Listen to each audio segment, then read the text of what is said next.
I would now like to turn the call over to your host, Mr. Ed Christopher. Please go ahead, sir. Hi, my name is Ed Christopher. I'm with the Federal Highway Administration Resource Center, and I want to welcome everybody to our first podcast on using American FactFinder2. Before we get started, I've put a couple of questions up on the screen for folks to answer. One of the things we want to get a handle on is, the people who are out there, what agencies and where are you from, what's your affiliation. Down on the bottom left-hand side, you'll see a screen, and it asks, how many people are at your location listening. We know that some people, you might have 2 or 3 people at a location, and we're trying to, and we've included this type of question in a lot of our webinars. What we're trying to do is get a handle for planning purposes on, how many people and how many phone lines should we request when we're trying to set these things up. And then a couple of the other questions were more directly dealing with FactFinder themselves in terms of, what access systems have you used to obtain census data, and then what is your current comfort level with American FactFinder2. A couple other things that you're going to see, and you'll hear us refer to on the screen and in the software here, is when you look at those questions, each one of those questions is in what we call a pod. And down on the bottom left-hand side, we have one pod. We call it the chat area. And in that pod, I think many of us are familiar with chat room setups like this. There's an area down at the bottom where you can type in your question and your comment and submit it. You can submit it to everybody. You can submit it just to the hosts. You can actually chat amongst yourselves. And as we switch screens, you're going to see things change on the screen and move around a little bit. I'll show you a couple more different pods we're going to use. What I'm going to do is I'm going to start closing the polls, and I'm going to broadcast the answers so that you can all see them too. So let me click on that.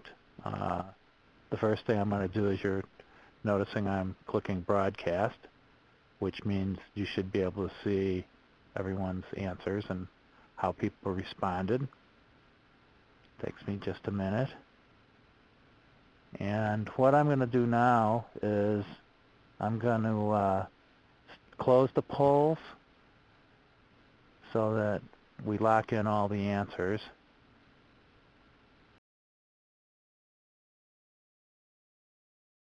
Okay, I want to thank everybody for doing those polls, and again, a lot of the information on, how many people are attending from each site, we're using, again, that for planning purposes.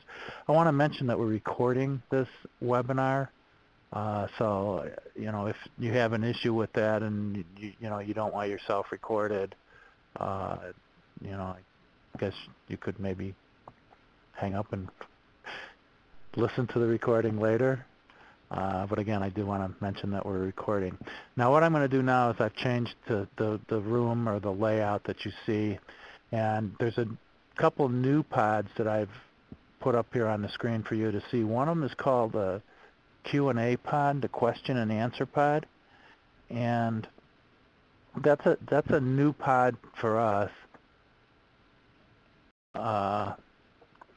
What we're trying to do, and this is it's new for us in the fact that when we've done these webinars, again, it's like the chat pod where down at the bottom you can type a question and send it in, but we have someone who will be watching the pod, and what they can do is they can send the questions to different one of the hosts that can answer them. So I just wanted to alert you to that. So any of your questions, if you could put them in the chat pod, that would be great. Another pod that you'll see down at the bottom right-hand side is, I call it the Census and AFF resources.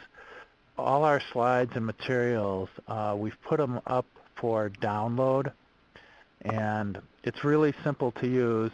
You'll click on a file, you'll highlight it, and then there's a box that's grayed out, but then it becomes ungrayed, that says Save to My Computer.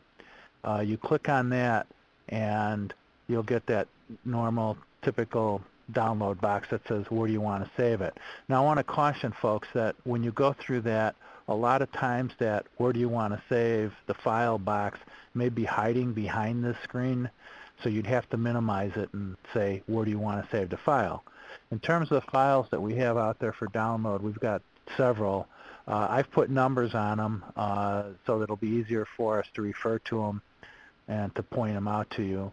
If you were to click on the word name, it will sort the files in order by the first character. And the first file out there that's got a 1 in front of it, it's called FactFinder2. It's an MP4 file.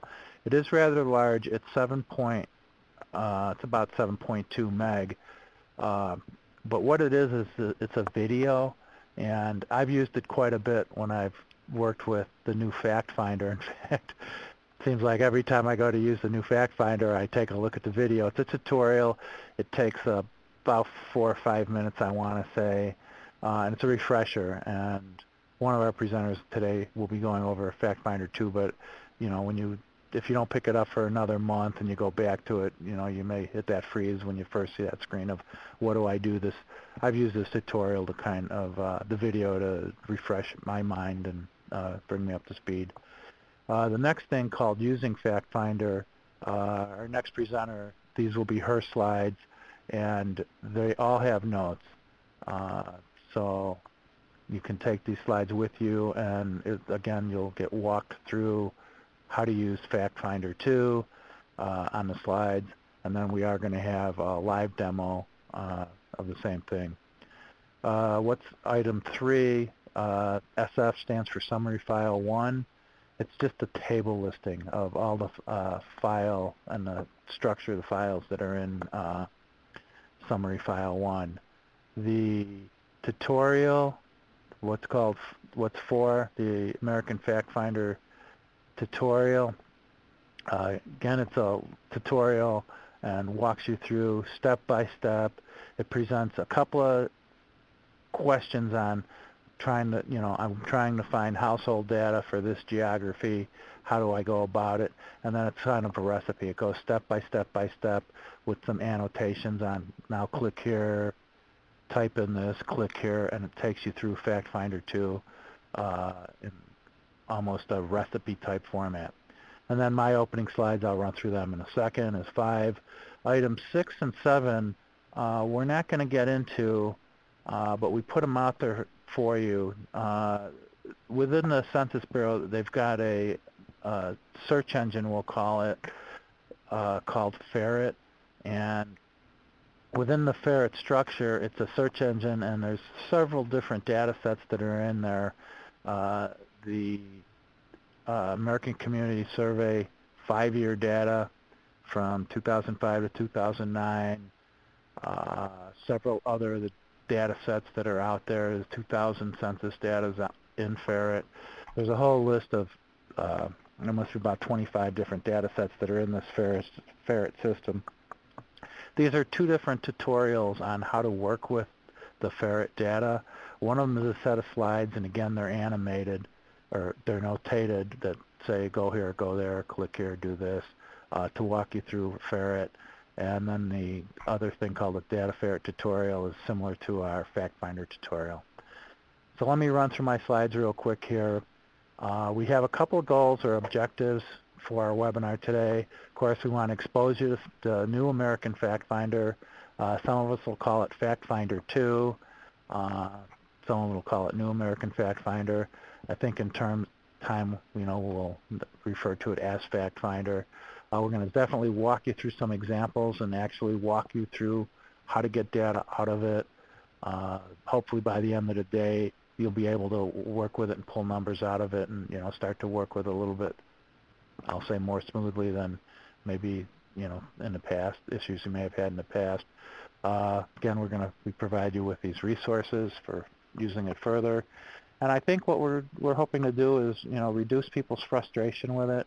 And I have to admit, when I've talked to users of it, and even I'll be the first one to tell you, I've been very frustrated with it. And someone reminded me a couple weeks ago when I was complaining about the new FactFinder. They said, Ed, how long did it take you to work and get through the original FactFinder? And I had to think back, and Yeah, I remember when I first started to work with the original FactFinder, what's now called a legacy. I had my level of frustration with it. So like anything, you need to learn it. In terms of our presenters today, my name's Ed Christopher with the Federal Highway Resource Center. I'll serve as, call it, your host or your master of ceremonies. Michelle, are you with us?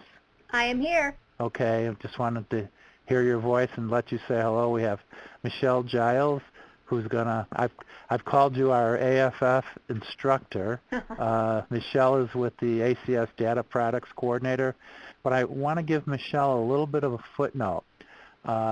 She spent a little bit of time working in the Journey to Work Migration branch at the Census Bureau, and that's the branch that those of you who are familiar with the Census Transportation Planning Program or products deal with. That's the branch who we work most closely with.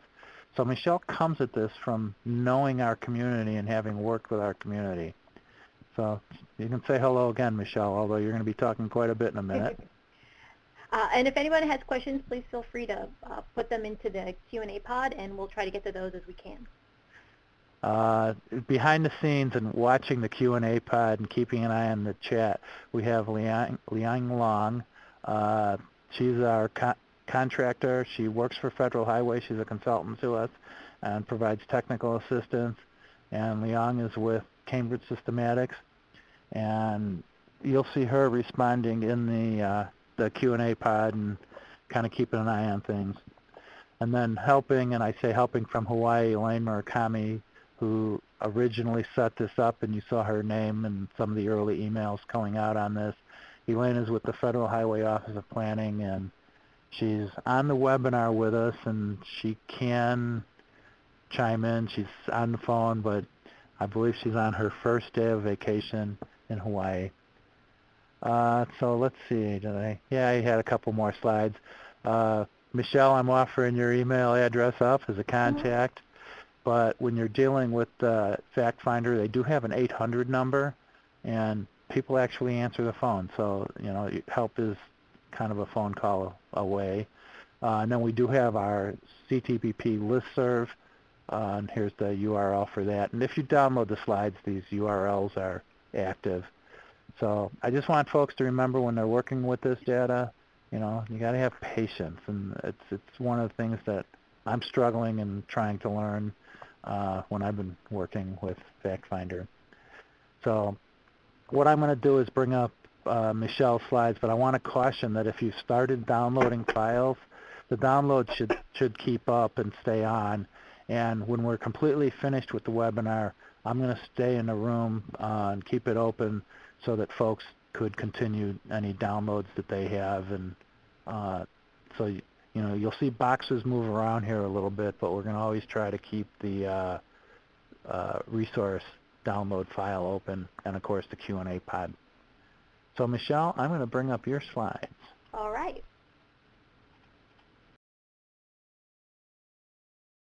Oh, and one of the other things I want to mention to folks too is if you're having difficulty, the slide area is too small, on the upper left-hand or right-hand side of the area where the slides are, it says full screen. You can toggle and click full screen, and you'll see it just on your screen. So you can toggle back and forth, full screen, not full screen, how you choose to use it. Okay, I think that's it. We're ready for you, Michelle. Great. And I want to thank Ed and Liang and Elaine for having me talk about American FactFinder. Internally in the Bureau, I want to echo partly what Ed said as well. We've had our own frustrations with transitioning to the new system. So one of my jobs has been to learn as much as I can and then help both internal and external users just really get more comfortable with the system. So hopefully by the end of this session, you'll have a pretty good grasp of kind of what FactFinder can do. And reiterating what Ed said as well, everything I say today is in the PowerPoint in the notes section. So if you miss a piece of information, of course, happy to go over it again.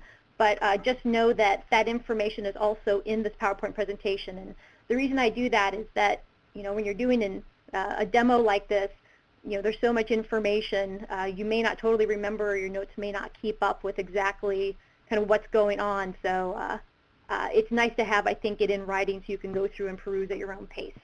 So we'll go ahead and get started. Like I said, I'm Michelle Giles. I'm with the U.S. Census Bureau. I have a very, very, very brief one-slide introduction I'm going to go through. Then we're going to really get to the meat of the presentation. I'm going to show you a couple different ways to search in the new AFF. That'll transition pretty smoothly into how do you retrieve and modify tables. There's some new functionality in the American FactFinder2 that we want to highlight and make sure people are comfortable with. We'll also go through a live example using decennial census data.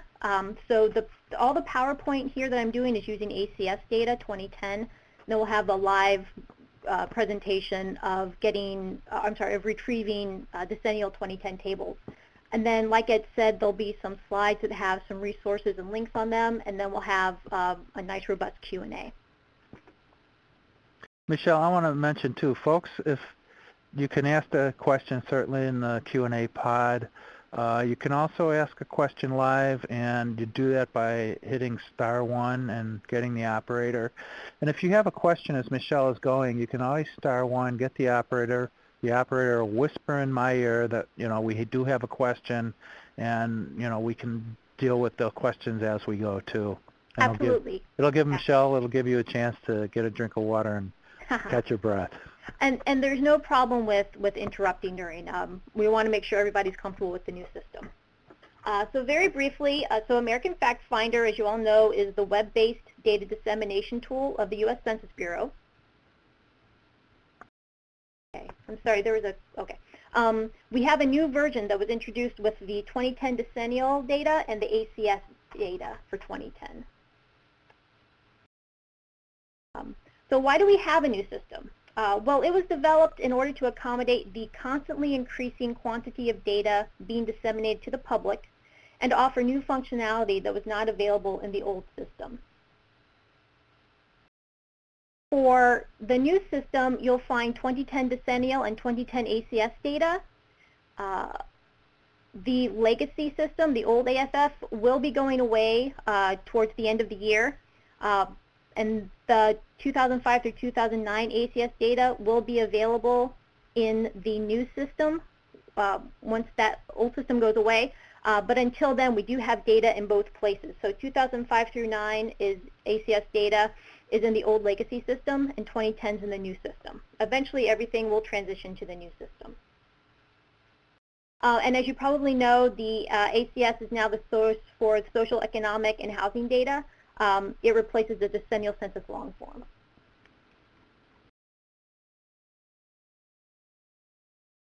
So we're just going to actually hop right into it. In terms of some general navigation, there are generally two ways to get to the tables and the data in the new AFF. We're going to focus on the quick start box way and the topics menu method. So we're going to start with the quick start box. You can use this box in two ways. So it's what's within the red circle. You can find a specific table for a particular geography. That's one method. Another method of using this is to enter a topic, and you can get the largest number of search results covering basically all the programs, data sets, and product types as possible. If you know what you're looking for, so you know the table you want. You want BO8407. You know the geography you want. This is the way you're probably going to best do that. Or if you're new to AFF in general, this is actually a pretty good way, or ACS data or decennial data. This will also be the main method you probably use. So starting with the topics, with the quick start search, you enter you can enter a topic, and you can enter a particular geography into those two text boxes. As you enter the information into the boxes, there'll be a drop-down menu that will give you some options. You can keep typing, or you can select one of the kind of predetermined options.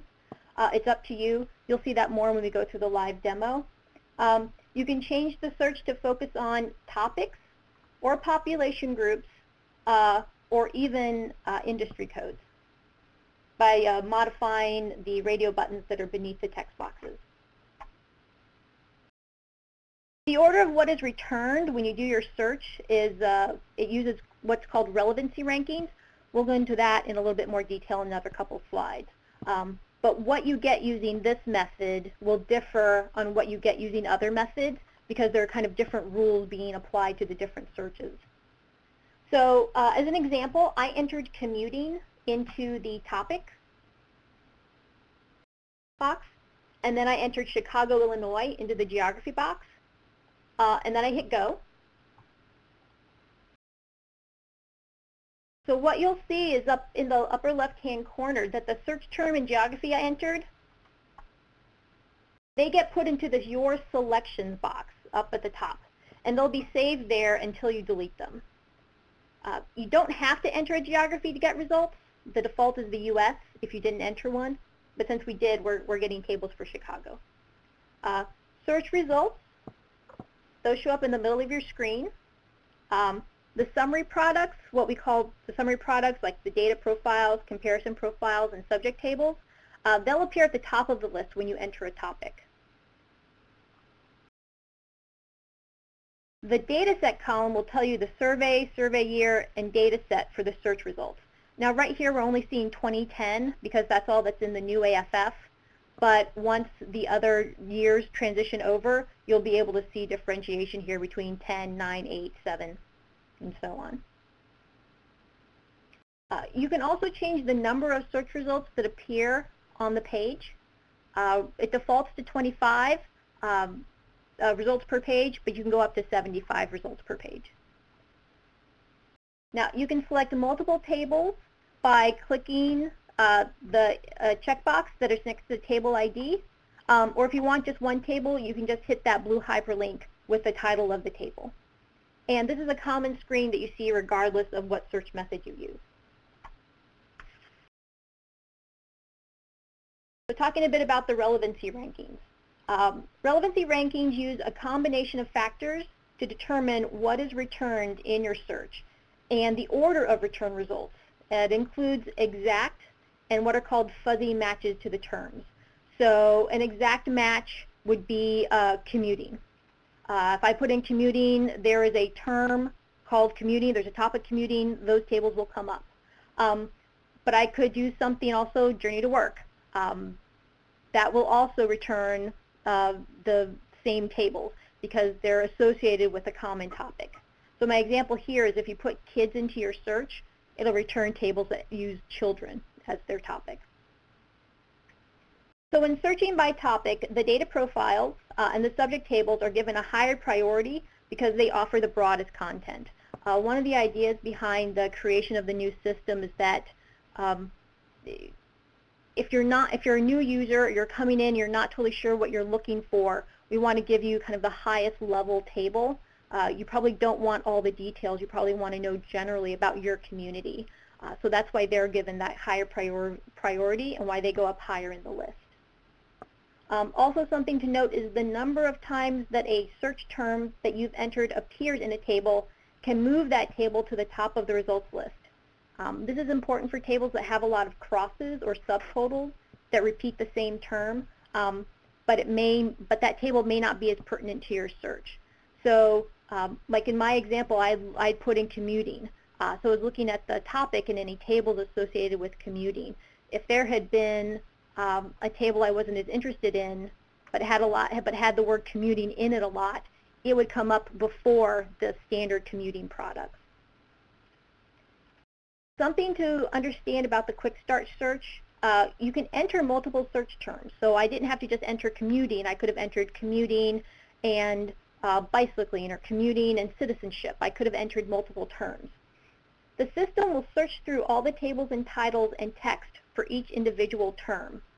The system looks at the search terms in combinations and individually.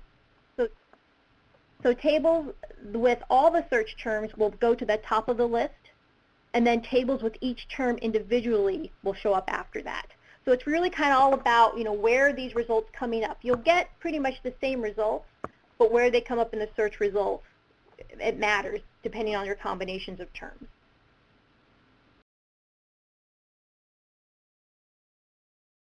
You can also use the quick start search to find a particular table or collection of tables. This is something that I've actually found very, very useful. Much like other search engines, there's a wildcard option. It's the asterisk, the star, much like other applications. So if you quickly want to get a list of tables for a topic across data sets, you can use the wildcard or asterisk symbol. Using the wildcard symbol returns all tables for a topic. So you enter the topic ID and the symbol, and only the tables matching the search term are returned. So as an example here, if you want to get all of the commuting detail tables and all the subject tables for Seattle, Washington, you can enter B08 star, B for base table, 08 for the topic commuting, C08 star, that's C for collapsed tables, and then 08 for the topic, and then star, and then S08, S for subject tables, topic, and then star. You can enter all of those together with a space in between them in that topic text box. And then the geography you're interested in, I pick Seattle in the geography box.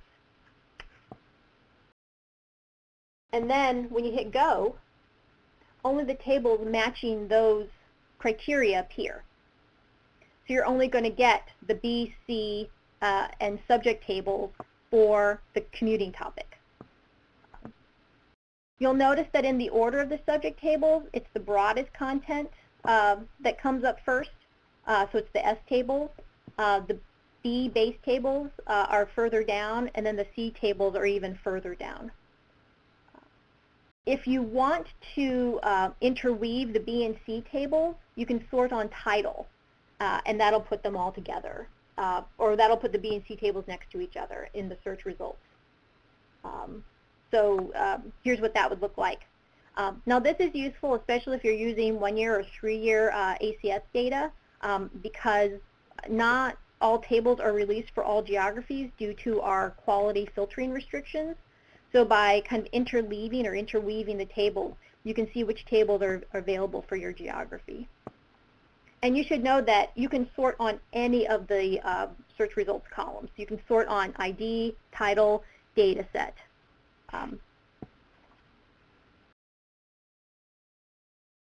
Okay, are there any questions about how to do like the quick start search?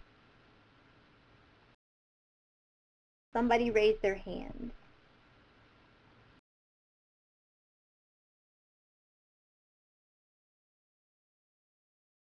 Ed, I'm not sure how to answer if somebody has a question or anything. Is that, Well, move on? they can hit *1. They can put it in the questionnaire pod.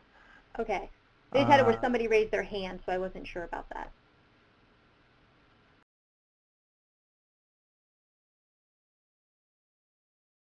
I'm looking through the questions that we didn't answer so far. There's a question about if there's a list of commonly searched topics. List of commonly searched for topics? Yes. Yeah, we'll actually we'll get to that a little bit in the next search option. We've done what we can to try to connect different terms, but we're always looking to expand that. I can see if that's available somewhere, and then get that to Ed to send out. So there's also a question about where do you find the codes for the table? Meaning they're different. Yes, we can look at that after we do the live search. That information is actually available on the ACSO, the American Community Service Office website. So we can look at that. Let me write a note to myself to do that, though. Okay. So there's also a question about is it possible in the new American FactFinder select multiple geographies at the same? Yes, in fact we're going to do that in about another third.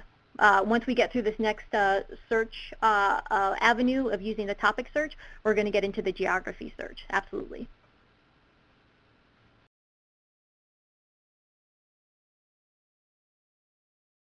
Okay, so Yeah, it sounds like we're going to deal with a lot of those questions later. So I'll go ahead and move on to look at the topic search. So what we looked at was really was the quick start search. You have the center box, you put in a topic or geography, you put in a table ID and a geography, and it'll just kind of pop up either a very large list, depending on what you've put in, or a very precise list if you've just entered one table ID. Now we're going to get to the topic search, which is just another way to get to the sets of tables. And the way you get to the topic search is over on the left-hand side. Basically, there's a little tab that says Topics, and that's what we're going to click. Once you click Topics, you see these additional options come up. So people, housing, business and industry, year, product type, program, and data set. This is going to be the way that most people who use the old system are probably going to get their tables. This is the way most similar to how legacy FactFinder worked. And so for each topic, when you click it, so these are topics. When you click them, you'll get additional drop-downs to start really kind of narrowing in your search. I think the things that are most useful for ACS users especially, but even for some decennial users, there's the list of topics. So there's people, that's one of the topics. So it has all the population topics. It has education. It has citizenship. It has the commuting. It has the income. So anything that's associated with people, those topics are listed there.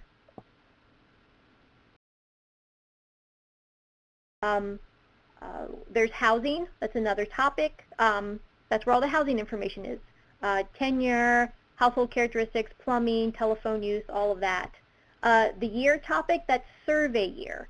So if you're interested in specifically 2010 decennial data or 2009 ACS data, you can narrow your search there. There's product type.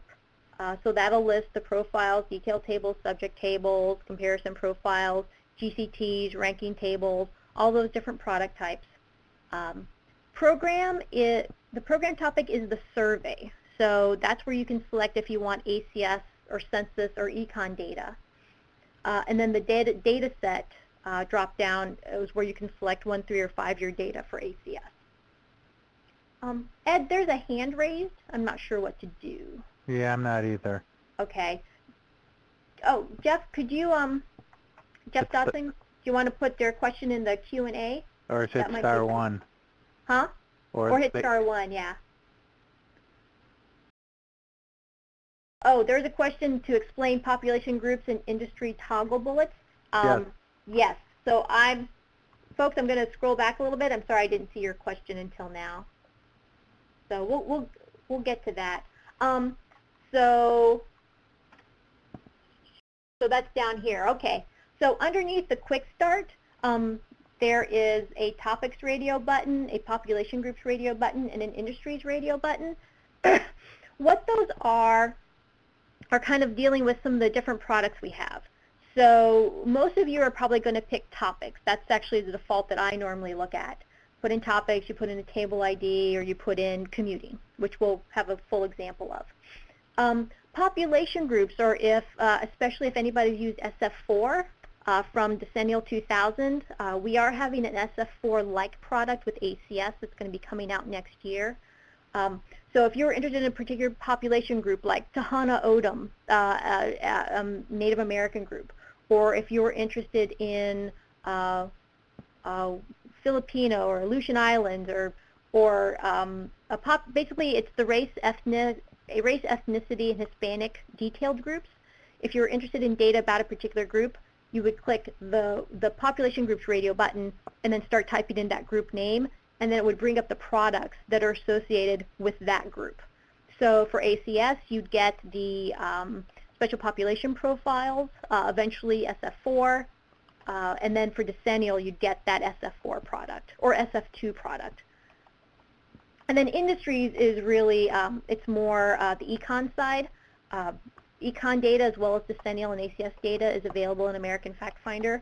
And so if there was a particular industry you were interested in, you would click that radio button, type in the name, and then only products containing that industry would show up.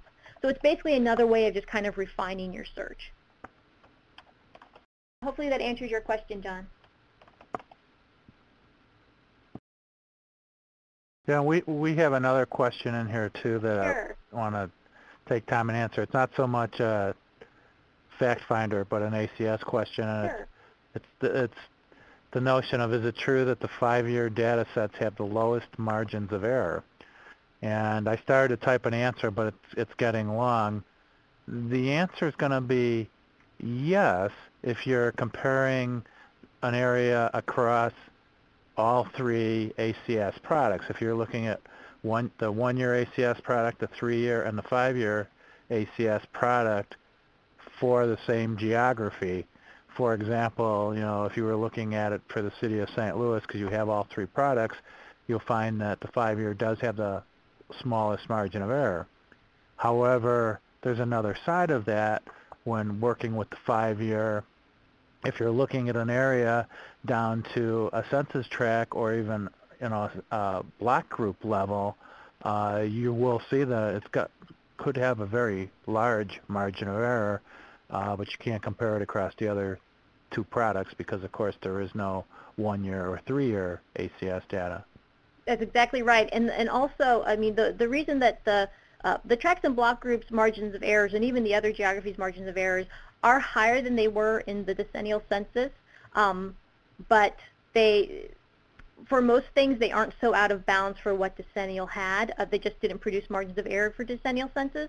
And the thing to remember, especially when using tracts and block groups, the real goal there is to provide those geographies so that users can make their own geographic areas.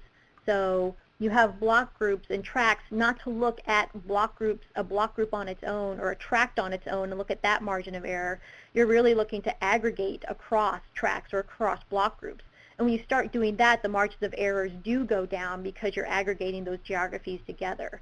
So yeah, if you're looking at a block group or a tract, they do generally have very large margins of error because they're usually very small populations and small sample sizes.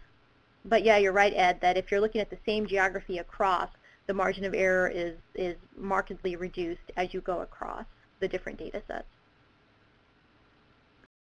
Let's see, we've got more questions in the question. Yeah, I'm going to Right, so there's a question, so Michelle, can you go back to last slide? There's a question about the data fact type. So can you explain a little bit more on that? Oh, sure. So if you're familiar with legacy, and even if you're not, basically both decennial and ACS have different products. We don't just give you one giant table or only one set of tables, because we found that different users have different needs. We have in ACS what are called detailed tables, and those are your, as the name describes, the most detailed tables we have. So it usually has lots of crosses, lots of categories, and it's our most basic table. We also have products that are more summary products. So we have data profiles. Data profiles tend to be percents, means, rates, ratios, things like that. So if somebody wants to know, okay, for my community, what are the social characteristics? And we have a social profile that's basically got like 100 different estimates in it from the different social topics that we collect and produce, and it just kind of gives you the snapshot of your community. We also have what are called subject tables, and these are kind of in between profiles, which are our most high-level product, and our base tables and detailed tables, which are our most detailed products. So subject tables are, they're basically tables that are summary for a topic. So for example, you have the journey to work, the commuting. One of the subject tables is characteristics by the different commute modes. So while it's not as much information as what you get in the full set of commuting detail tables, it's much more than you would get from the profile, the economic profile that has information about commuting in it. So we really have these different levels of products. So depending on what you need and what you're looking for, you can find it. Not everybody needs all the detail. And some people need all the details so they can calculate their own estimates. So we provide a whole suite to try to satisfy the different user needs. When you go into AFF, we can do that actually during the live presentation. I can show you what some of the different kind of products are if you want. And then definitely kind of going in and looking at them, and then the ACSO website lists some of the different products as well, so those will be good resources. Okay, so I just want to kind of move on a little bit with the topic search, and we'll keep on with the questions for sure, but I just want to make sure we get through especially the geography stuff, geography searches. Let's say that you're like, okay, I want to pick a topic, I want to go in through the topic search, what do I do now? So we have what the list of things were. We're in the topic search. We've selected people as a topic. A series of drop-downs come up with more detailed topics. If you click on any of those, even more subtopics come up. And so you're constantly just kind of narrowing down your search until you get to something where you really start to see some results. So remember, when you're looking at this, you're just looking at like a series of topics. You haven't really started searching yet. You can tell that because up in the left-hand corner, it says in the Your Selections, it says Your Selections is empty. Now, what to note on this screen is, as you're looking at these little subtopics, so I've clicked on people, I've clicked on employment, and then if you look, there's commuting as an option there as a topic. You'll see there's a parentheses with numbers inside it. That's the numbers of tables that are associated with that topic. So that's something for you to kind of note too as you're going through, kind of how many tables are you going to be juggling. Do you want all the tables? Do you just want a subset? So that kind of gives you a hint of how broad the topic is. So Michelle, this is Elaine. Let me break in for just a couple of seconds here. So going back to both the product type and how to find different tables, can you tell, okay, I guess let me start. One of the things that I do is with the ACS and with the summary file is I have at my desk a printed list of all the tables, so that when people call me up and ask for a specific table, I can just look up the number. And then, as you were mentioning in quick tables, if you just type in that number, it's an easy way to get to that number. So instead of having to, look through the whole, I do have to look through the whole list, but I have that complete list printed at my table, at my desk. And then the other thing is that we've been using both the detailed tables and some of the subject tables. For example, average travel time for a journey to work is not in the detailed tables. And Leon, you can correct me, but I believe it's in a subject table. Yeah, subject table and the profile, the economic profile. Yeah, too. so that's just a good example of why something might not be in a detailed table, but it is available in one of the other tables. Yeah, for the live search, we're going to do a decennial census very quickly, but we can go through. There is documentation like you're talking about on the ACSO page that has like the list of tables and titles, so that's available for people. There's also a really nice nice feature that they added from last year where since ACS is the replacement for the decennial census long form, there was concern about people who used the decennial tables, and now we're needing to go and find the corresponding ACS table because we totally changed the table IDs and topics and everything. So it's not like it was an exact one-to-one match of, table, P04. There is no table P04 in ACS. So there's also a lookup list there that if you know your decennial table, your long form table that you were interested in, we have the lookup on the ACSO page where you can find the corresponding ACS table. So we're trying to make it as easy as possible. Okay. So we find our table lists on the ACSO page, which we'll go to at the end. Okay. Yeah, and we could add that to a federal highway page. And as Ed mentioned at the beginning of the session, the summary file 1 table list we've included in the download pod here. Okay. Okay, and one more thing that Michelle said earlier, but I'm just going to reiterate it. The 08, so it's B08C08. That 08 is the key to getting the Journey to Work related tables. Yes, so somebody had a question about the topics, and there's the topic list also on the ACSO page as to what's associated, what numbers are associated with which topic, and the 08s are the commuting data. Yes. Okay, thank you. Oh, no problem. Operator, you can put me back on mute. Thank you, ma'am.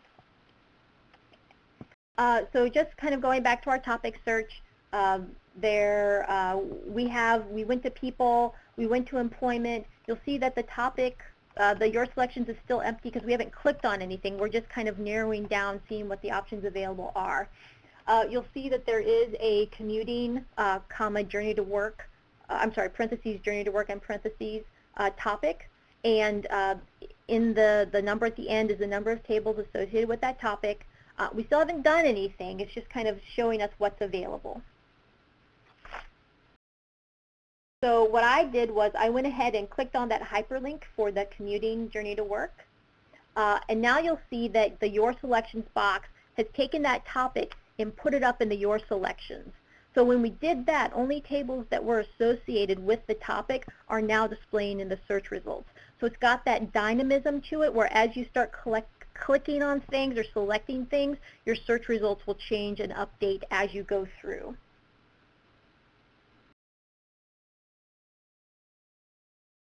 Now, let's say that, there's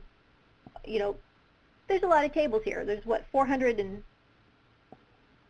something tables are associated with the topic of commuting. I may not be interested in all of those.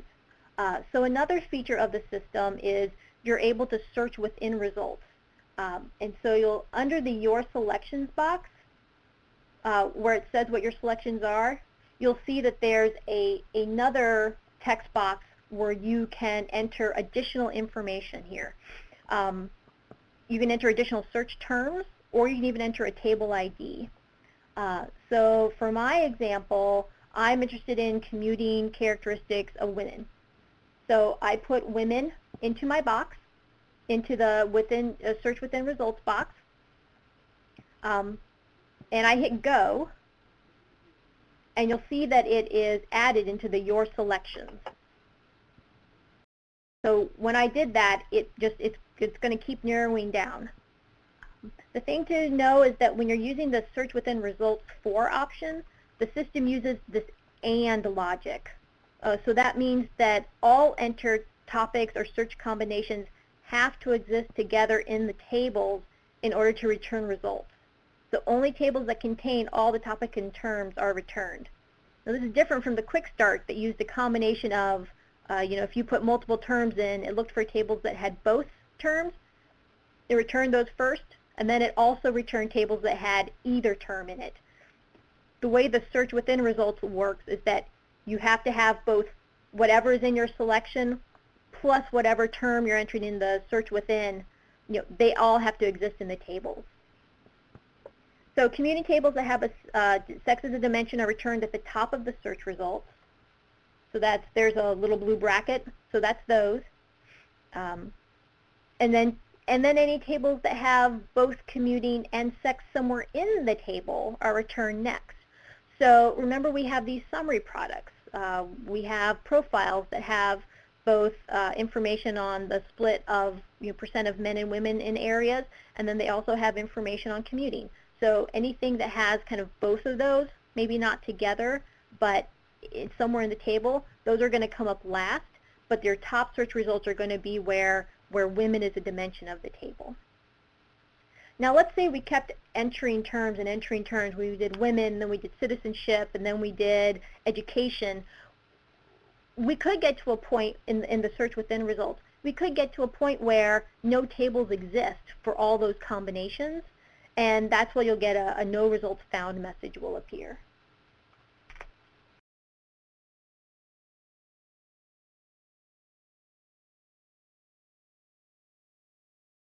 Okay, so for the topic search, there are lots of components very similar to the legacy systems. You can select by year, you can select by product type, you can select by data set. We didn't go into those in this particular demonstration, but feel free to go and look at those, and you'll see how similar they are to the old system. Topic search does use different relevancy rules. It really focuses more on product type. So if you don't select a product type, then those summary tables are going to come up first, and detailed tables are going to be last. Now there had been a question, and we're going to get to that too, of how to search by geography. Because remember, if you don't put a geography in the quick start text boxes, the default is US. And when you're using the topic search on the left-hand side, it really is focused on topics. So if you want any geographies, you have to go to this Geographies tab in order to start selecting those. You get there from this main page again to retrieve products for specific geographies or summary levels. You can also use the geography search to narrow your results from the quick start and topic search. So the thing to understand is that quick start, topic search, geography, search within results, these can all be used in conjunction with one another. So it's not like legacy where there was just this one path you had to follow to get to tables. There are 4 different ways, and they're all can be used in conjunction. So you kind of need to understand how some of the system logic works so that you don't hit a lot of dead ends.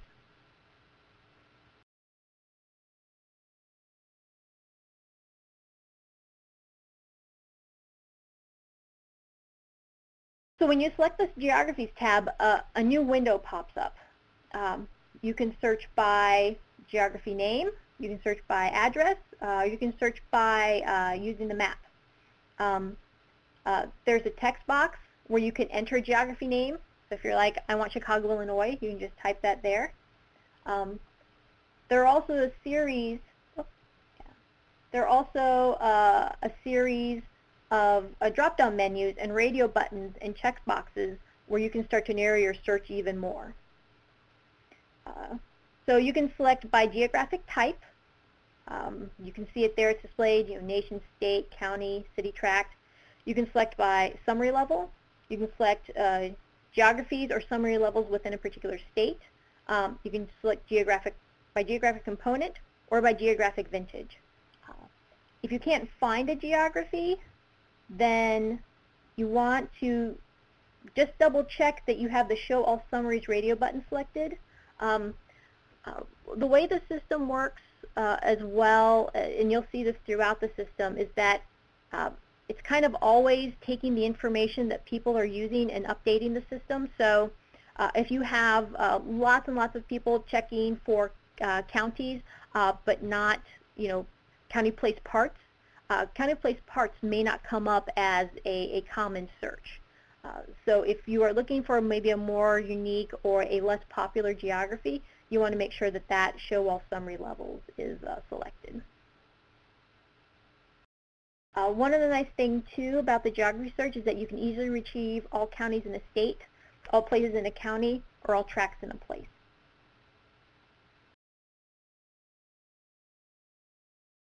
So for illustration purposes, I selected county as my geographic type, and then you'll see that it's gone up into the Your Geography filters. County is now up in the left-hand side.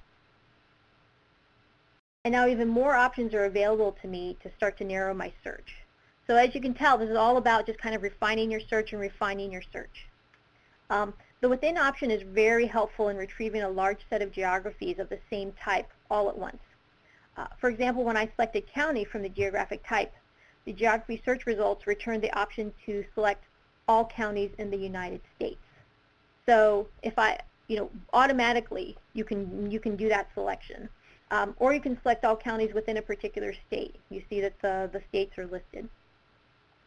That way I don't have to scroll through and find all the counties within a state and select each one individually. The system does it for me. Now you can select individual geographies by clicking the hyperlink for any one of them.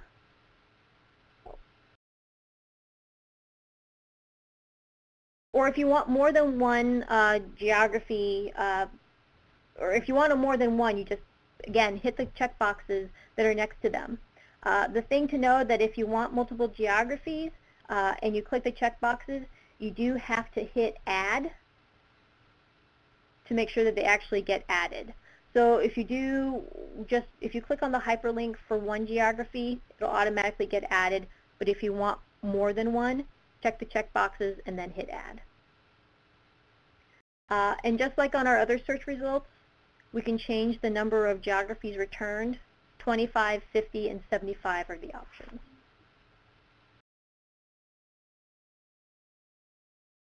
So after you select add, what you see is that the selected geographies get put up into the Your Selections box on that main search page. Products that exist for the search combinations are returned for the selected geographies in the middle of the page. That's basically how that works. Hopefully not too scary, and as you can tell, like, there's a lot of different ways you can go about getting, multiple geographies and multiple tables. There are some search issues that you really want to be aware of, though. There's a lot of responsibility on the users in this new system. There's a huge amount of data to sift through, and there are multiple ways to find nothing.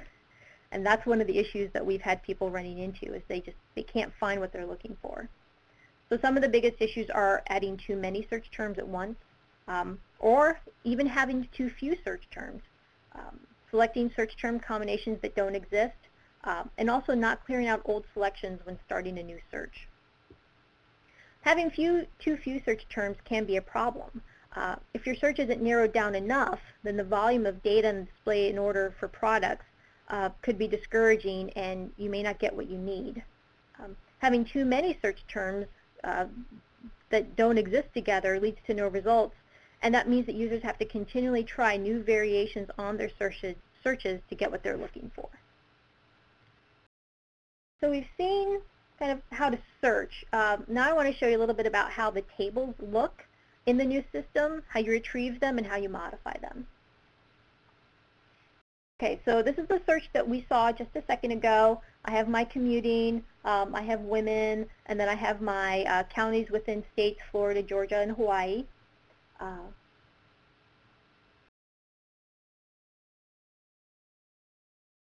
So once you have selected your tables and topics in geography, you have several options to retrieve your tables.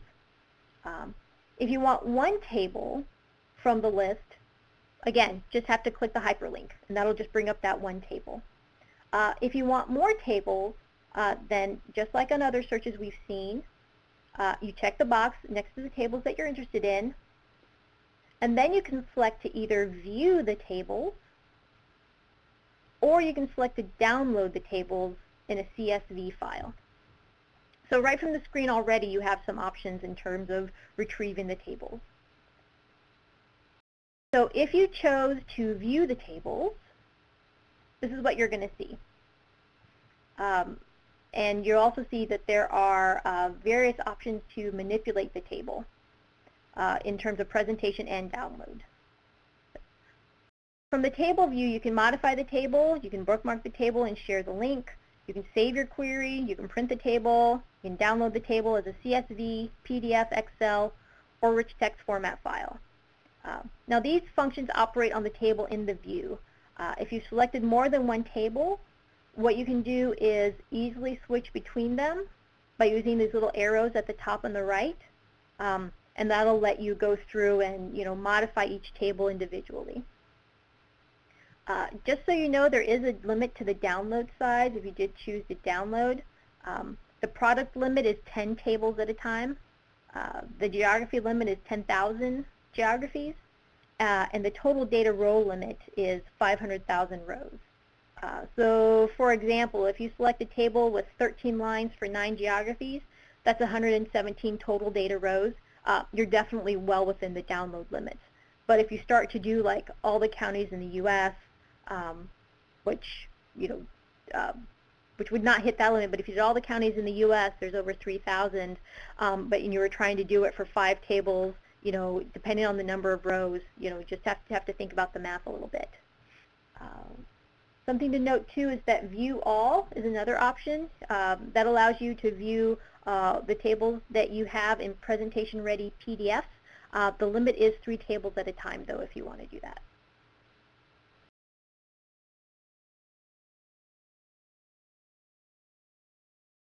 Now we'll talk about modifying tables. One of the goals of the new AFF is to allow more flexibility for the public in controlling the display and the content of the table. So you can now modify the tables to fit your needs. You can collapse categories and rows, columns can be rearranged, tables can be transposed, and rows or columns can be hidden depending on how much you need. What you can do with the table really depends on kind of the structure. And in order to start modifying tables, you just hit that Modify Table link.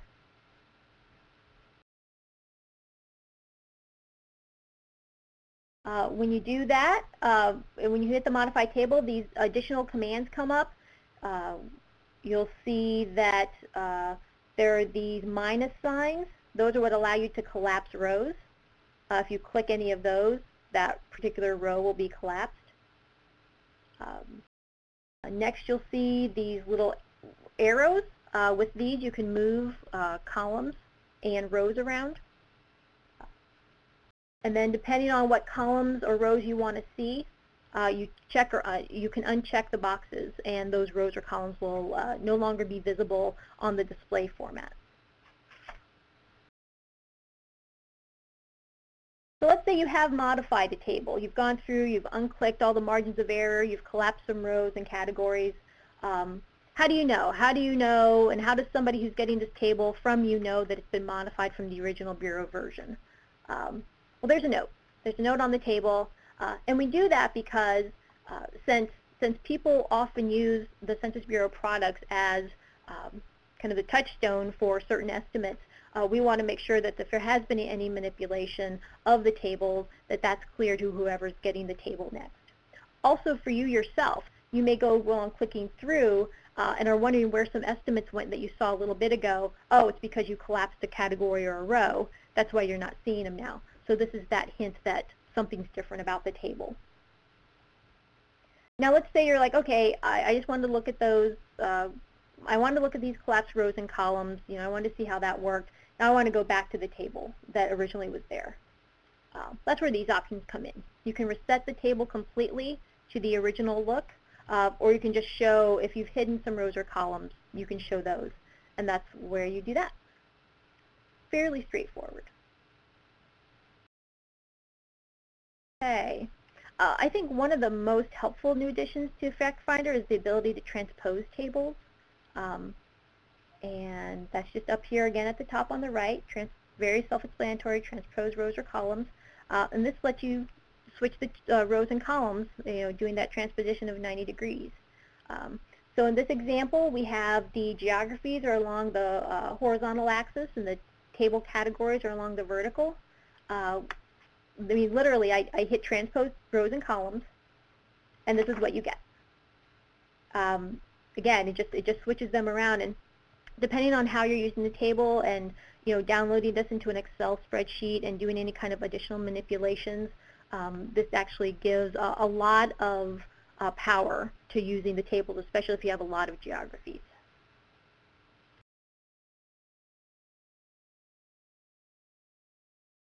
So Ed, I was going to move to, that was kind of it on doing searches or part of the PowerPoint for doing searches and modifying tables and retrieving tables. I was going to switch over to the live demonstration using decennial data. Do you want me to go ahead and do that, or do you want to take some questions? Ed? Sorry, I must have been muted. Okay. Before we do that, let's run through a couple of the questions. We fell a little bit behind in answering them. Sure, no problem. This is kind of a long one, but isn't there some kind of hierarchy of tables? This again gets into the hierarchy of the search order of the tables, so that you can scan through them logically. This person agrees with the comment that we had a comment that searching through 400 plus tables is quite daunting. Using keywords might accidentally leave out something you need again. Again, is there a way to go through via an increasingly detailed hierarchy of definitions as in the old FactFinder? Yes, and that is over, it's under the topic search under product type. So we can do that in the live demonstration, but what I'll do is I'll click on each of those so you can see what categories are underneath each one. But it's product type is where you're going to select, okay, I want detailed tables, or I want quick tables, or I want ranking tables. That's where you can select that and narrow down that way for the level of product. And then we had a couple of questions dealing with where do you get the block group geography and where do you get the block group tables and... Yeah, block group for AFF, AFF data is only available down to the tract level. For ACS, block group data is available from downloads, the FTP download. There's the additional PowerPoint that's available on getting block group data. There are actually 2 methods in the Bureau we recommend to get block group data easily. There's the FTP you can do. That's a monster of a file. There's a lot of work you have to do. We don't generally recommend it, honestly, because it's such a bear to use. We actually recommend using either Data Ferret, which kind of does a lot of the processing and work for you in getting the geographies connected to the data. There's also an Excel extraction tool that ACSO made to also get block group data. What we have are what are called ACS summary files. So basically it's all the detailed tables kind of in one giant file. And they're available down to the block group level. And using these tools, Data Ferret and the extraction tool, you can specify what geographies you want, what tables you want, and it's all there for you. And a lot of that processing work is done for you. But that particular PowerPoint that's available for download from this webinar, that has both methods, and it has step-by-step instructions on how to get through and navigate those 2 systems. Okay, and here's a real pointed question, too. I was using topic search to look for data for 10 different SumLevs on 10 tables and was dismayed to discover I could not save my query terms. Oh, did... that one made a little discussion, because I thought you could save. Yeah, it's back a little bit. It's when you're, it's when you are doing your search.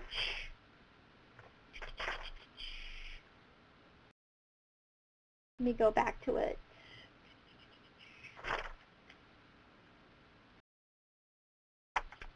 We talked about it earlier. Hold on.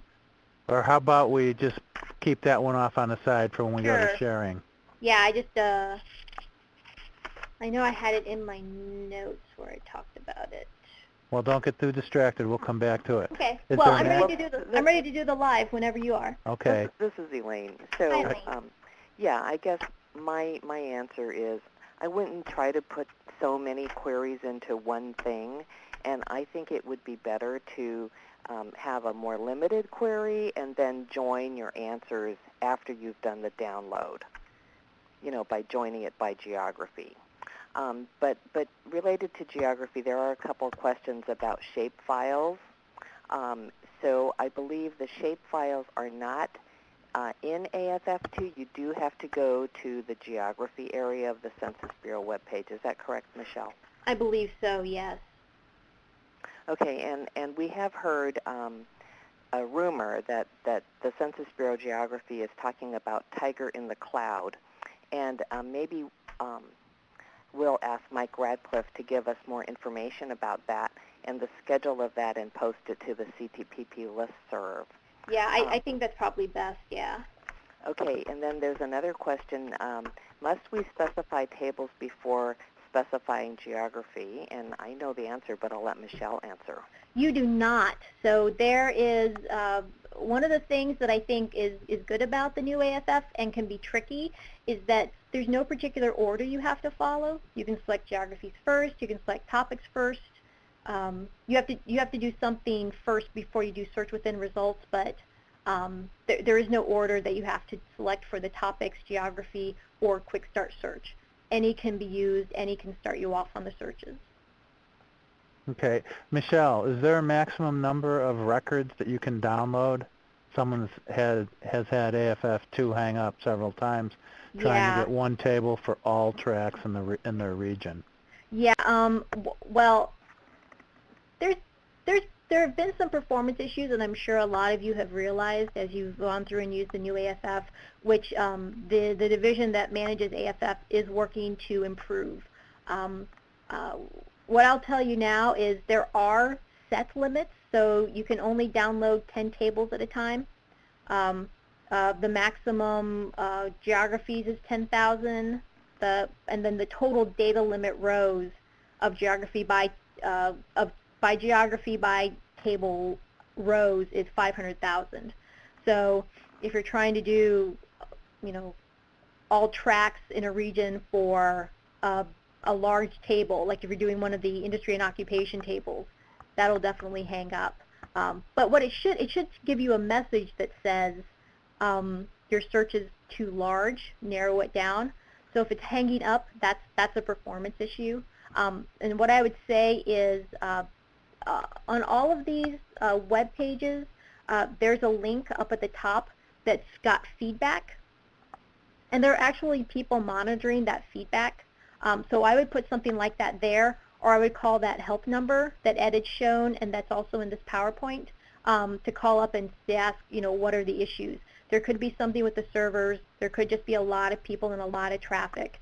And unfortunately, that's kind of the way the system is working now. As we go through the live example, you'll see kind of how slow the system is, even doing simple retrievals, I think. But they are working on it. I mean, we're trying to be responsive to the complaints out there, because there've been a lot, and they've been substantial, and we want to make sure that this is a working system for people. And we do have a call on the line waiting. Sure. So we've got our first call-in question. Caller, your line is open. Hello. Hi. I'm unclear. Am I the call-in question? Yeah, you're our first call-in question. I recognize your voice, Patty. Hi, Patty. We've got to do more about talk more about downloading. I have not been able to download more than one table at a time. I tried to download a table, and it transposed on me when I didn't want it transposed. I'm very upset about the way it downloads in presentation Excel, and then you have to go convert all of the character numbers back to real numbers so you can do arithmetic with them, or else you have to go through to get a CSV, you have to go through a zip file, which to me is a total waste of time and clutters the hard drive with unnecessary files. I mean, there's a lot of issues having to do with downloads that I think need to be discussed. Okay, yeah, definitely. And definitely put that in that feedback.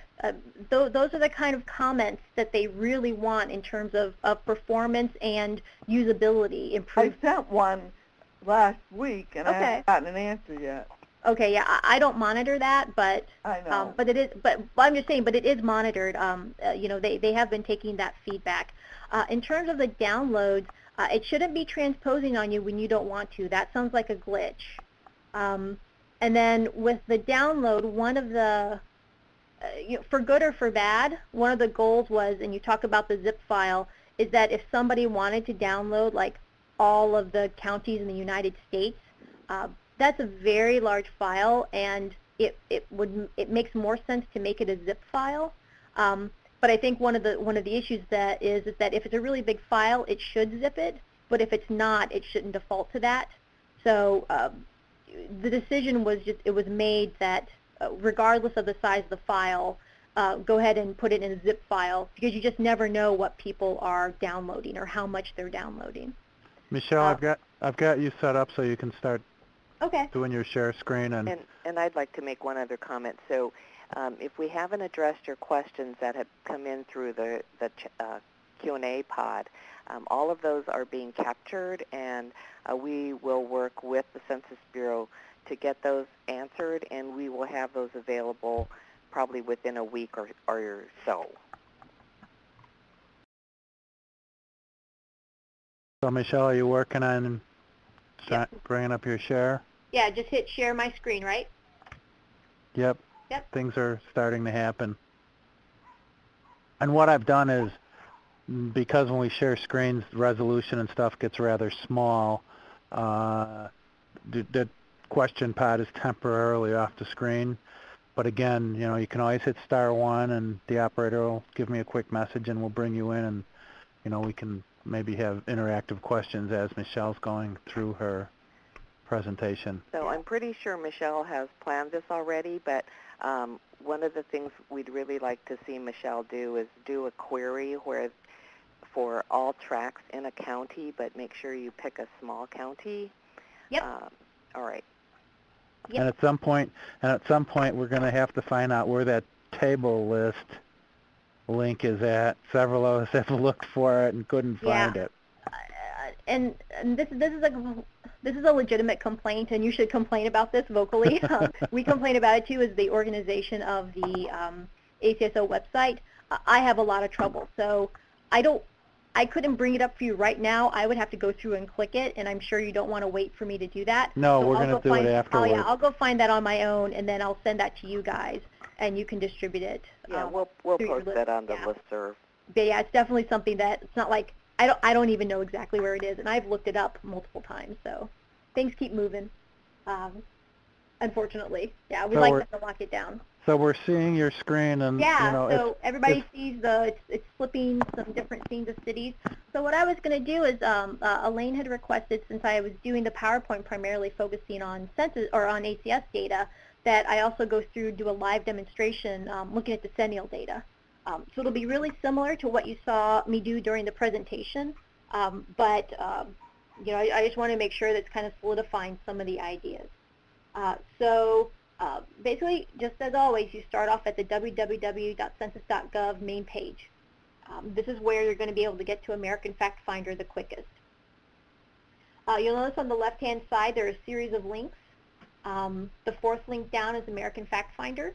We're not seeing that. We're still seeing your PowerPoint. Over here? Oh, hold on. Okay.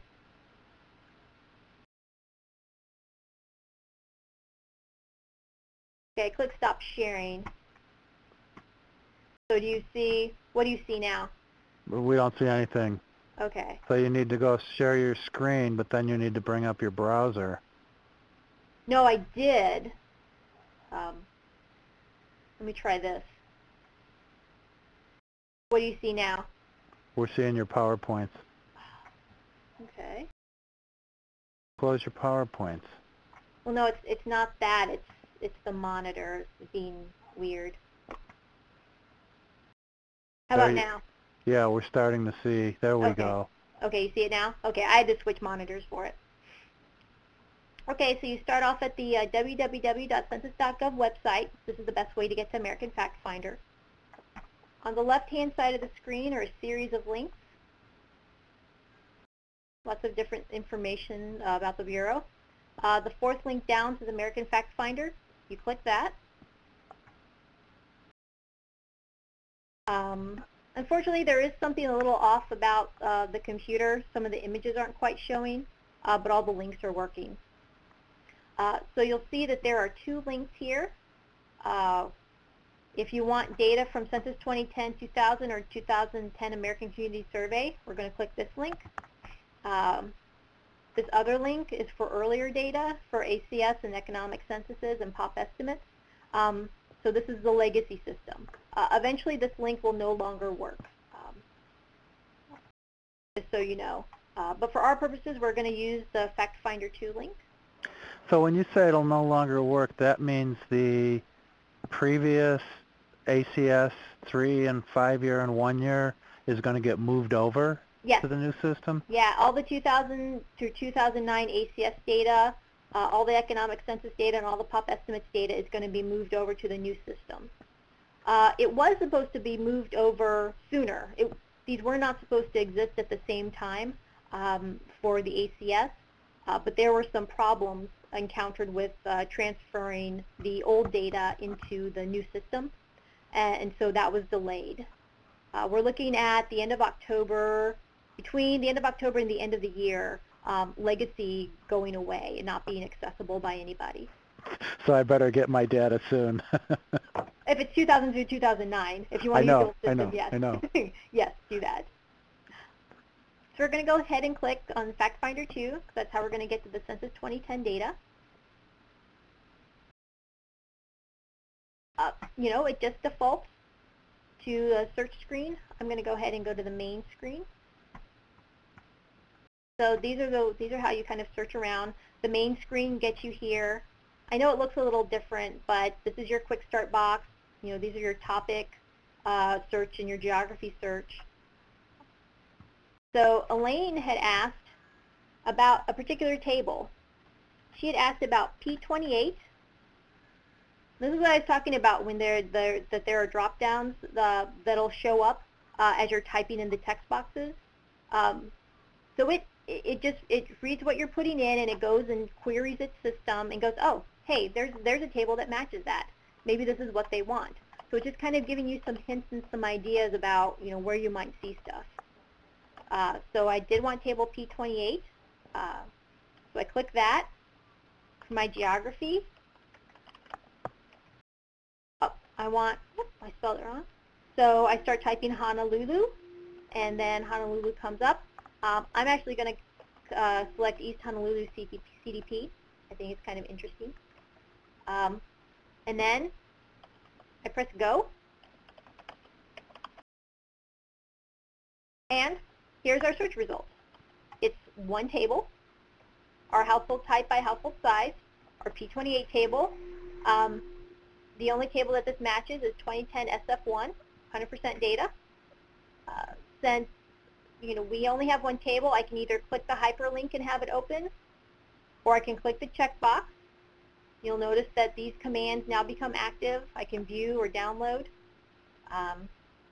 What Patty was talking about is that if you go to download the table, click that, it automatically goes to a zip file. And again, it doesn't make a lot of sense for this small table, but the system just doesn't know how many tables or how many geographies you're searching for exactly. So it just defaults to the zip file. I'm going to go ahead and just click it to see it. Here we are. So here's our table, household type by household size. It's a P28 table. And for East Honolulu, CDP, Hawaii. Now I go, okay, I want Honolulu, Hawaii. Let's start looking at tracks. I want all the tracks for that too. How do I do that? So we go actually back to our search. So that'll retain the searches we've had in there. Back to search. So our P28 table is still here, and our East Honolulu, Hawaii CDP is still as part of our search results, which is good. That's what we wanted. Now let's get all the tracks for East Honolulu. So I go to my Geographies tab. It's on the left-hand side. It's always in the same spot. So I want all the tracks. So I am actually going to first start, so let's do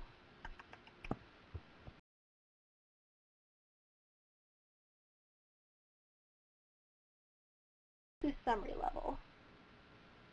So we want census tracks.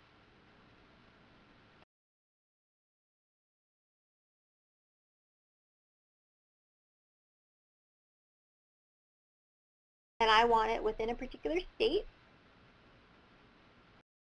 I want the East Honolulu, Hawaii. So I'm going to pick Hawaii as my state. And I want it within a particular county. Honolulu. So you see, as I go through, it'll just keep coming up with the options and the options and the options. Then I can scroll down and, because I picked county, we'll just do all census tracts within Honolulu CDP.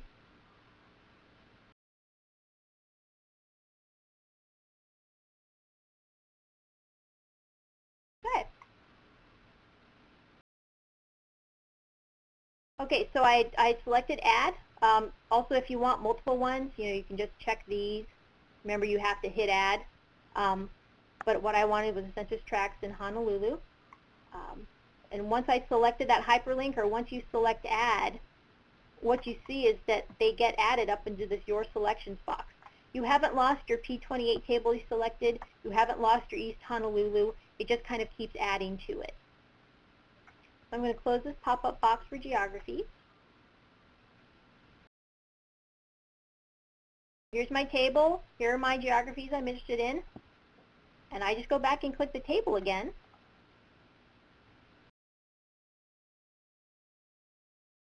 And now here you see, here are all the tracks.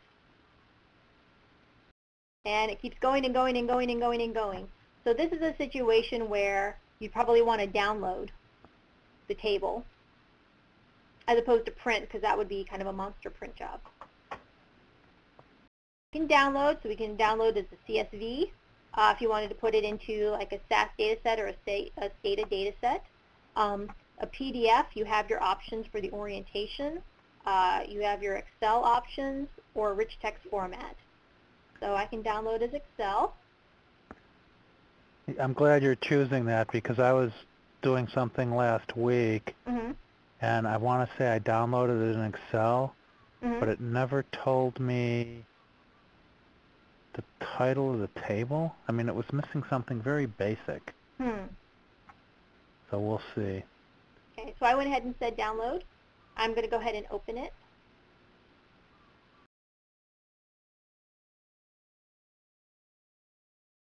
And then here it is. So it's household type. It could be the expandiness. I think what it is that it's wrapped. So I can wrap this or I can unwrap it. But here's the title. And then, again, since these are wrapped, I have to just expand that to get the idea of what it looks like, what all the information is. But so here it is, all set up, the full table, and then all of the geographies, all of the tracks, and all of the tracks, and all of the tracks. And then here's my original East Honolulu CDP selection. Does that answer your question, Elaine, about how to get stuff like that, like tracks and all that stuff? Yes, that was good, and I hope that that answers Arash's question. So Arash, what I like to do is, before I download it, I like to invert it so that my geography is the rows. Yep, exactly. So if I go back to my results here, so I have my tracks across the top and my categories on the left going vertically. I can do the modify table. Again, just like the PowerPoint, I can transpose rows and columns.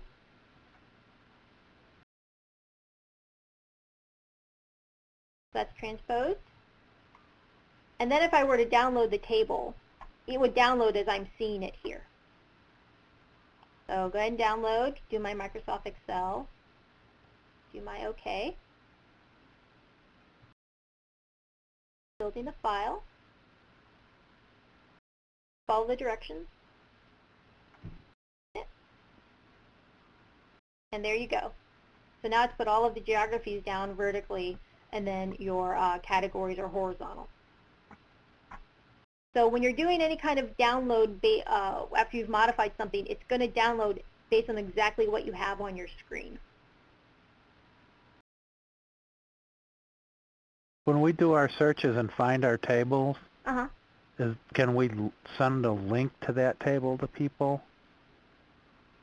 Yeah, in the old system, I don't think we could do that. Yeah, and I was looking through my notes and the question that the person had. So I'm just going to go back to the main page.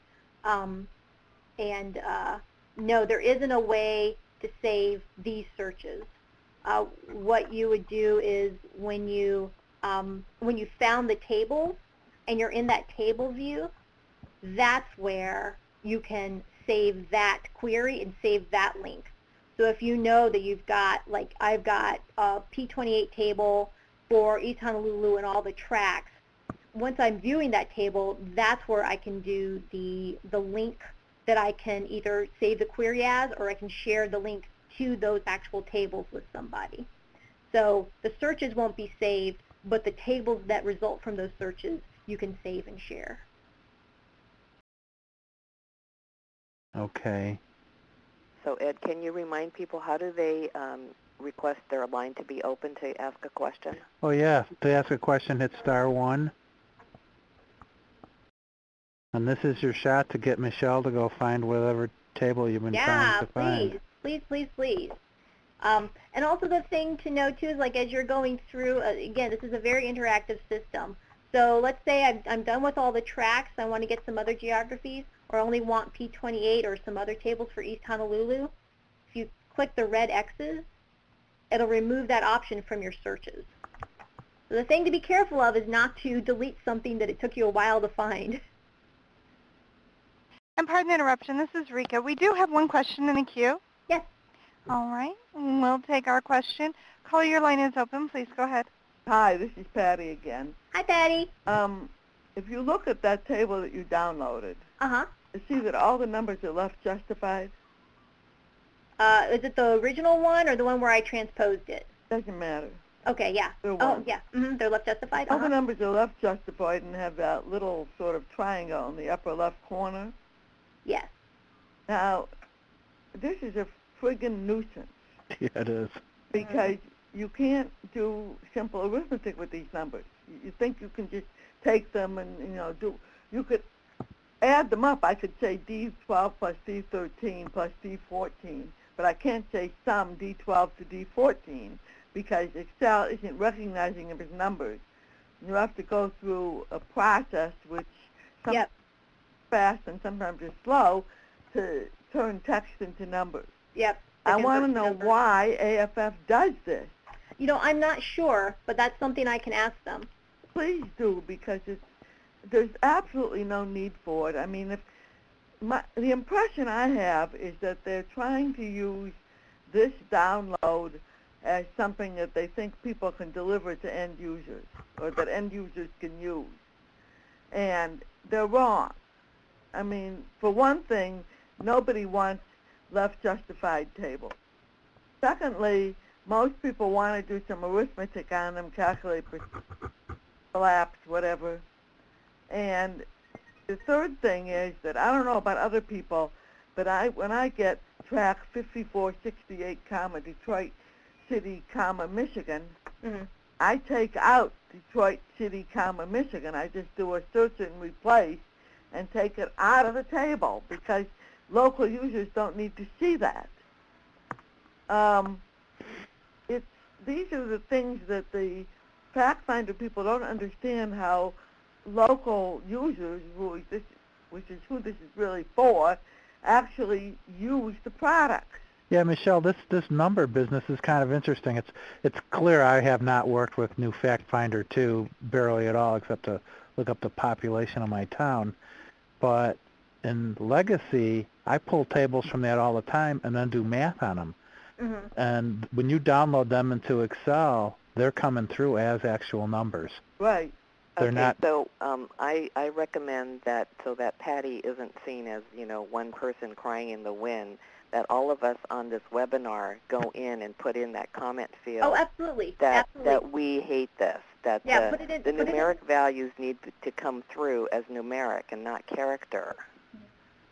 Yeah, definitely put that in the form. And Patty, and also everyone else listening, if there are particular uses for the products, please feel free to email me or email the link that's available that's on the resources page, and email these kinds of queries and these kinds of needs. I mean, one of the things that both in ACS and in the AFF people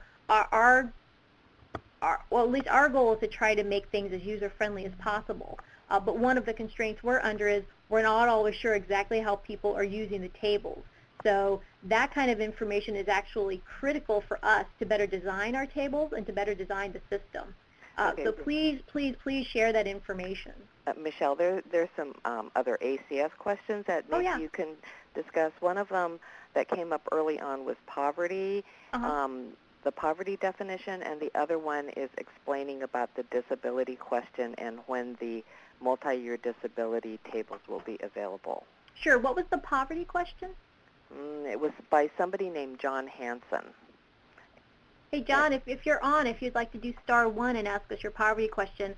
In terms of the disability, the 3-year disability is available now this year. So new content came up in 2008 and this is the first year that that new disability content is available for 3 years of data, so 8, 9, and 10. The 5-year disability data will be available with the 8 through 12 data set that will be released in 2013. So 1 and 3 year are out now. 5-year will come out in calendar year 2013 with the 2008 through 2012 data. Right. So the reason is that the Census Bureau changed the language of the disability questions in the 2008 questionnaire form. Yeah, it's considered a break-in series because they completely adjusted, completely changed how the questions were set up and the answer categories, and that they weren't comparable anymore. So that's why, it started in 2008. If you look at any of our data sets, we say do not compare because the numbers it doesn't make sense given the new series of questions. But for geographies of 65,000 and more, you've been able to get the new questions since 2008. And then starting with this year for areas of 20,000 or more, you can get the new disability data. Okay. Has John Hanson done star 1 yet? We do have another question in queue. I will have to Bring them in. release your line, ma'am, to go on to the next person. Okay. If you have another question, please feel free to re-queue up. Okay. We'll move on to the next one. Mm-hmm. Caller, your line is open. Hello, are you there? Yes, hello. Okay, this is John. I was asking about the poverty question. Okay. I'm not I'm not that knowledgeable about how to derive poverty from the census data. And at times I've tried to do a query, say, by block group, and to determine poverty within those block groups. Could you do a quick run-through on how one should approach that? You're just looking for the poverty tables, or you're looking for something in particular? I need it to be associated with shapefiles in GIS. Oh, that's different. That's Mike Radcliffe in the geography division. That he'd be the one to assist on that. Okay, so the Census Bureau calculates poverty for the ACS microdata records and then tabulates them. So, Michelle, do you want to show people some of the poverty tables in ACS? Yeah, sure. In fact, I want to go through some of these too, especially the topics, like what's available under each item. Yeah, so poverty is a variable based on several variables, including household size, the age of the head of household, presence or absence of children, and as well as income. Exactly, and that's what stumps me. And it moves the value, and it's recalculated based on an adjustment to the income value over time. Right. I'm sure the Census Bureau has a documentation somewhere. We do, and it's on the ACS webpage. That's actually easy to find. Okay. But if you're interested in the poverty information, so you can see what the tabulations look like, it's considered a topic under people. So this is one of those things where we're just kind of learning how the new system works. Anything not housing is under people. So we would go under income and earnings. So these are just all the different topics that are under people. Basic counts and estimates, age and sex, age groups, disability, education, employment, income and earnings, on and on and on and on. Oh, I'm sorry. So down at the bottom, we have the poverty as its own topic. So you would just click the plus sign to expand the category. There are 639 tables that are associated with poverty. You would click that to actually get the list of tables. And what you see, again, as we were saying, like the most summary products are here at the top. So the data profile, comparison profile, like the population profile. The poverty tables themselves are topic ID B17. That's where that list is going to be helpful for you to know which topics are associated with what tables. I'm just going to do a wildcard, so I just bring up all the base tables for poverty. There you go. You'll see that's added up into my search. So poverty tables and the B17 tables are listed. So let's see. Could you utilize geographies under this? I can. I didn't yet, but I can. Okay. So what I could do is I can go to the So if you're interested in geographies, go to the Geographies tab. Click that. Is there a particular geography you're interested in, or a summary level? I'd like the lowest level of geography, or or maybe I should say highest, such as block groups, something of that nature. Yeah. Well, on AFF, the smallest level of geography available is tracks on AFF. Okay, let's go if you want block group data, that's available through the FTP site or through the other. Yeah. So I'm just going to go to summary level, and I'm going to scroll down. And let's see.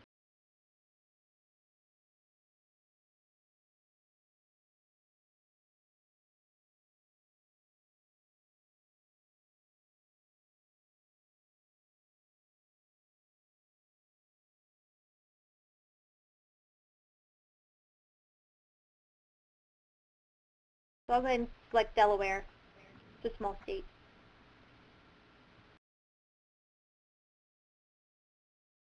So,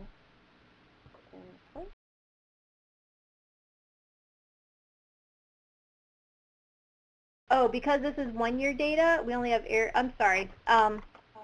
This is only for areas of 65,000 or more for ACS data. So we're not going to be able to look at tracks or really anything below place level. When that'll be available with the 5-year data that comes out in December. But it's the same thing that we did during the previous run. You just go to poverty. You can select either tables or start filtering down more and more. And then you go to the geography tab and select your tracks and everything for whatever geographies you're interested in. Well, just do all the And the reason why I was asking about this is work for an NPO and under transportation, and we have to deal with the EJ issues, and one of them being poverty, of course. So that's why I kind of needed it in a be able to do an extraction down to a shapefile, say block group, something of that nature, so we can identify those hot spots in relationship to transit or roadways or things of that nature. Mm-hmm. That's where I was coming from on all of this. Oh yeah, absolutely, and that is the goal, that you can get that information. But for block groups, though, it's on different websites is all. Yeah, but I need to go to DataFair, or what would be my best approach? DataFair or the extraction tool would both get you your block group data, and these same tables are available. So any of the detailed tables, the B or C tables, depending on which one has been used for the 5-year data set, those will be in the file. Okay. Not all tables go down to the block group, and that's another kind of piece of information that I'll share with Elaine and Ed, that they can get out to you guys. All right, appreciate it. Thanks for your help. Michelle, I'm going to ask you, now that you've got this table, download it as a CSV. I don't know if you've noticed in the question pod, I brought the question pod back and shrunk your share screen, but people can still go full screen. I haven't been looking at it. But we did have someone give us a tip on trying the CSV option to get right justified numbers when you download.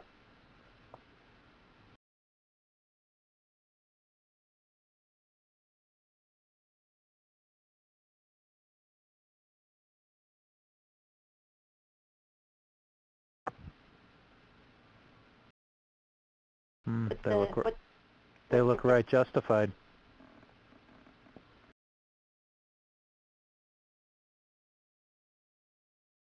Just for kicks, just try to sum a column. Just highlight a column. Doesn't matter what column. Oh, you're gonna do it the long way. Okay. Okay, so if we download a file as a CSV, then it does come through as a number. How interesting. But if you download it as Excel, they're not coming through as a numeric character. Yeah, it's more like presentation values. So I have that marked as definitely ask about. Yeah, it's weird is all. It is, and because we know that with Excel, most people are doing that to then do manipulations. So. Too bad we don't have a prize to give away to Bill D for this excellent tip. And something real quick I want to touch on, AFF as it is now, even the new AFF, is not static. The feedback that has been coming in is being utilized to improve the system. There are also planned enhancements over the next couple of years. One of the things that they have talked about is being able to... Huh? I was talking to the operator. Oh, okay, sorry. One of the things that the AFF and the Bureau has been talking about and is working towards is making it where you can do calculations within the table view itself in AFF. So instead of having to download a table into Excel and then start manipulating it there, doing calculations, subtractions, percents, being able to do that within AFF itself.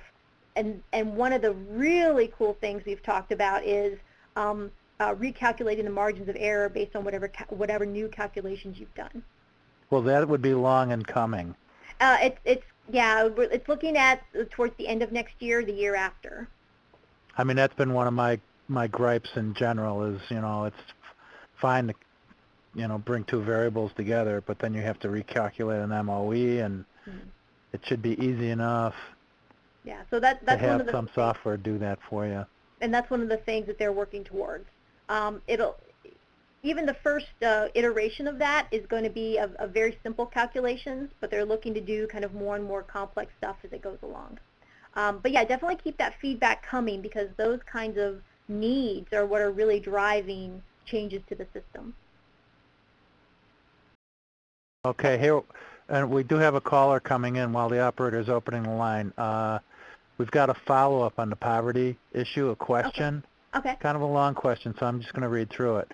Referring to the poverty tables shown a few minutes ago, it's scrolling through these tables that can be so problematic. In the poverty analysis, I see a long list of tables. Is my only resort to scroll down, on and on and on, until I find what I need. This often involves multiple screens, which is the point at which I usually give up and try an alternative. Yeah. Like the Missouri State Data Center. I didn't mean to. We weren't going to talk about alternatives to AFF, but I... Well, no, yeah, the old system was similar to that. I think the issue and they've hit it on exactly, is that you have to go through multiple screens. If you do multiple topics, or if you put in a really broad selection, you get a lot and a lot and a lot of search result pages. That can be very frustrating. So one of the things they've talked about, I mean, it's not right now, but I think in the next 12 to 18 months, they've talked about changing the search results returns so that you can either get more or helping narrow that down some more. For the poverty, since I just have B tables selected, I can change the per page view. It says up here, it's showing me 1 through 25 of 50 results.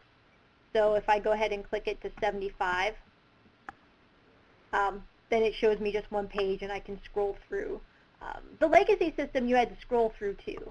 That's not a new feature, but I think what is the maddening part, like your caller was saying, is that you have to keep scrolling through and scrolling through. You can't see everything all at once. And I do agree that that's frustrating. So keep the feedback coming. Put that in the feedback button. And we have a caller on the line too. Okay. I believe. Yes, and caller, your line is open. Okay. I have a question regarding the ACS. The Census Bureau puts out a lot of SAS code for processing the data.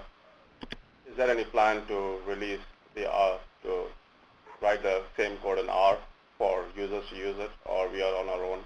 Thanks for raising that, Krishna. And that was one of the next questions I was going to ask. At this point, SAS is the main language, because that's what we use at the Bureau. So I think for now, people are on their own. It depends on the request. It depends on the level. I don't think you even program it in SPSS. I think it's just in SAS, what ACS provides. So when there are enough requests for a different language, I think that's what would spur it. So right now there's no plans to put anything out in R? No, there's not that I'm aware of. Okay. Hey, Ed. Yes. We're about 5 minutes till the end, and I think there's some evaluation questions that we do want people to answer so that we can plan for some additional training in the future. Okay, let me bring up the questions. And real quick, Ed, if you want to bring up my presentation, there are a couple screens that have the resources on it and for more information. And I just want people to see that real quick and just to know it's there in the, or they can just look at it. It's there in the PowerPoint, all the links that they need for kind of some immediate tutorials and help with the new AFF. Okay. So what we have here is a couple of poll questions again, and also kind of a canned questionnaire at the top. So we'd like you to go through the poll questions, and one of the things that we'll keep open is we'll keep this slide up in the room open so that you can download the PowerPoints and the other files that we've distributed. And as we're going through that, again, feel free to hit *1 to ask your questions, and we'll still pick off questions as we go through. There's been a lot of questions, and I know we haven't gotten to them all.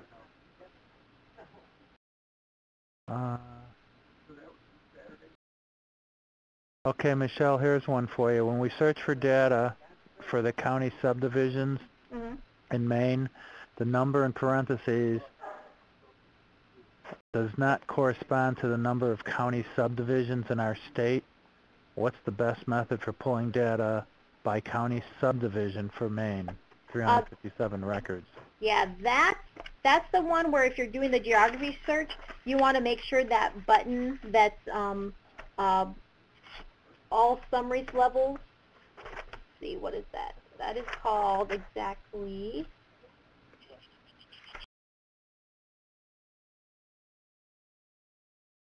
Yeah, that's the one where all the summary levels are selected.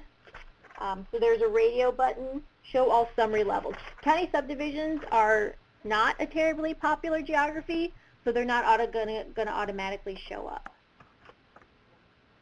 Oh, but they're saying they're seeing them, they're just not matching.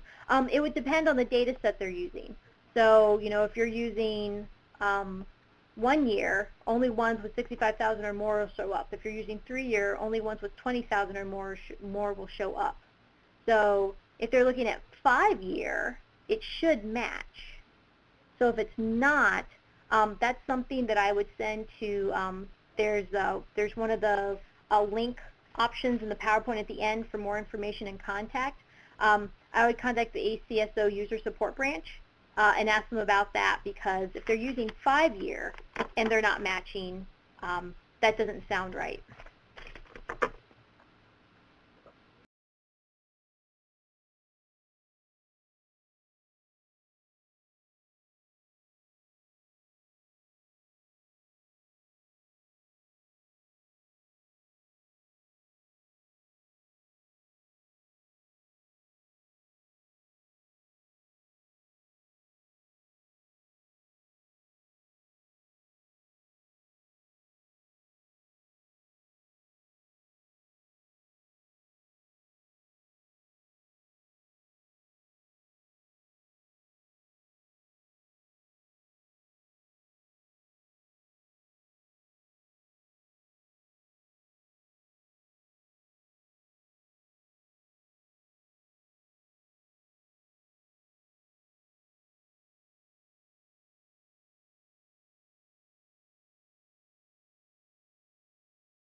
So again, I want to remind folks they can hit *1 to ask questions as they go through our poll questions. And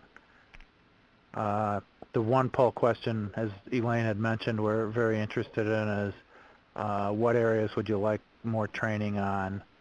The download the FTP site, Data Ferret. I see there's been a fair amount for Data Ferret. The USA Today site, the Missouri Census Data Center, and we haven't mentioned some of these other sites that are out there.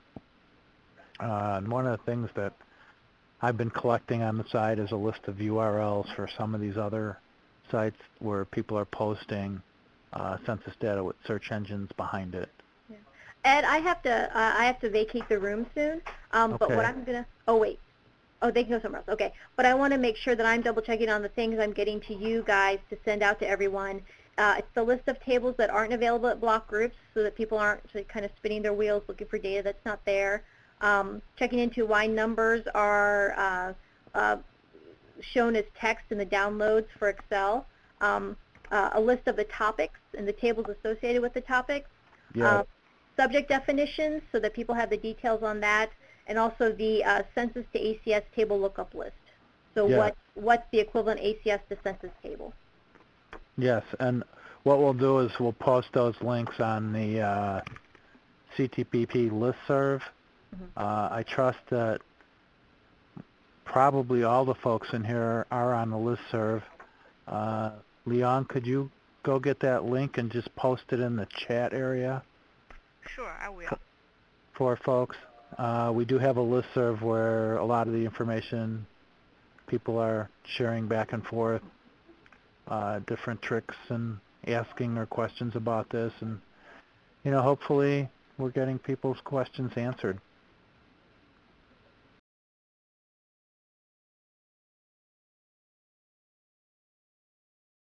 And again, I want to mention this Q&A pod that we started to use. This is our first time using it, and I think when we finish up today, we're going to talk a little bit about it. I know that there were some questions that flew by that we didn't address. We will address them in a Q&A, and again, get that posted on the listserv as well. And Leon has posted in the chat pod the link to join the listserv. You click on the link, and you can follow the links there.